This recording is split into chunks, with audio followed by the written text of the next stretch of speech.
Pioneer CDJs can be found in thousands of DJ booths around the world.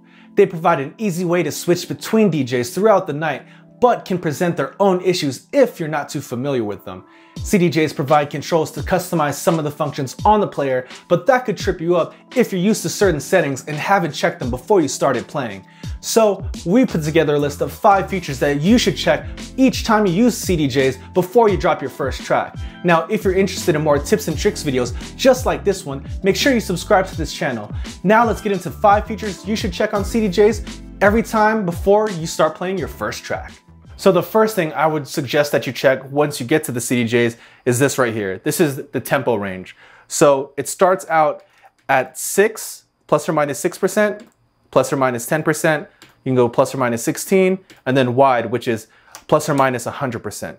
Now, most people that are, coming from controllers are probably used to plus or minus 6 or plus or minus 10.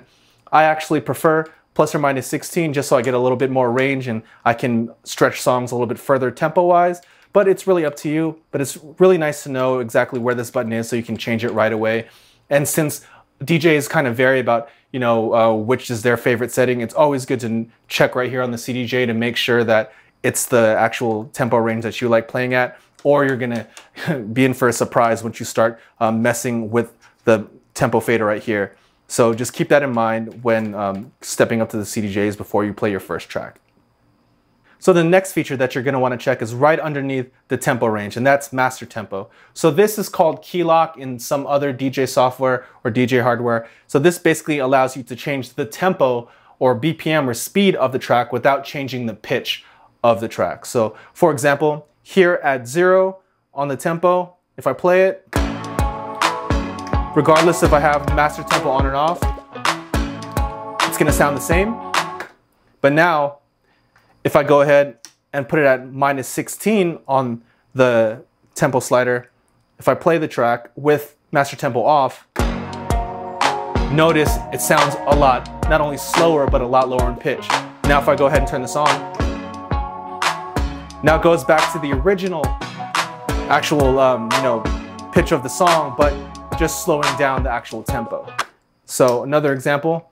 So if I go ahead and play it at plus 16, not only is the tempo faster, but the pitch goes up as well. So if I turn that back on, again, just the tempo is affected without the pitch being affected.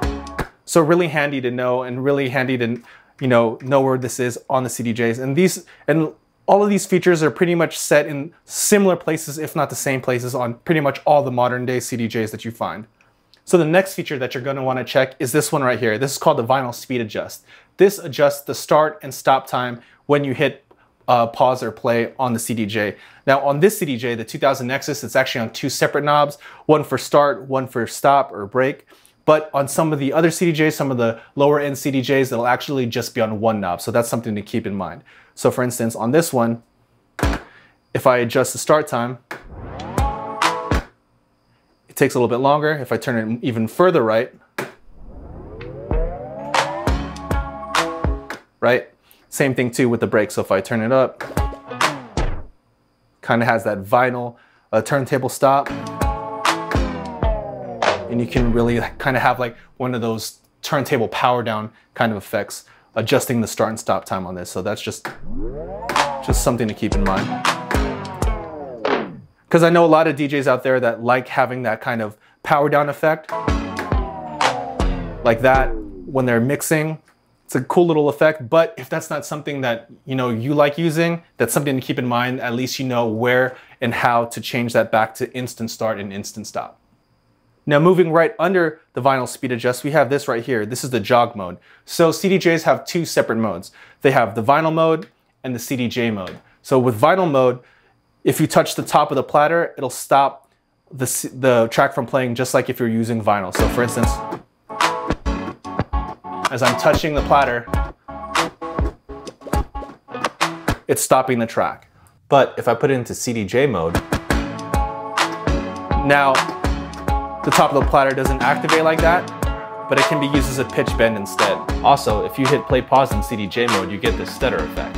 So that's something to keep in mind when using the CDJ, especially if you're not much of a turntablist kind of guy or scratching and you're just going to be pitch bending. Instead of accidentally tapping the top of this and stopping the track, you can have it just be pitch bend, which is a really handy feature. Now the last one you're going to look at is going to be right here on the left side, and this is the direction. So right now we have it forward, so normal forward play. If I flip the switch, it'll start playing in reverse, and notice the reverse light lit up. Now on this, again on this CDJ, the 2000 Nexus, this is an actual switch, but on some of the lower end CDJs or the cheaper CDJs, it's just gonna be a button, sort of like these hotkey buttons right here. So it's just something to keep in mind. Make sure that it's in forward, just like with the brake stop, kind of like turntable stop, some DJs like using that reverse effect. They might have, ended their set with that. So it's just something to keep in mind. Just make sure that the actual CDJ is running in the right direction when you step up to play your first track. It's always a good idea to do a quick run through of the gear that you're using before you start playing. Now this is especially true for gear like CDJs that provide so many options that adjust how each of the functions on the player work. Now we suggest you make sure that you go through these 5 functions that we just described to make sure that the CDJs work just how you like them. Now we hand it off to you. When you use CDJs, what are some of the settings that you check before you start playing? Go ahead and leave that down in the comments below. We'd love to hear what you guys have to say. And if you enjoyed this tips and tricks video and want to see more videos just like this one, make sure you subscribe to this channel. Now, get good, get out there, and make the moments.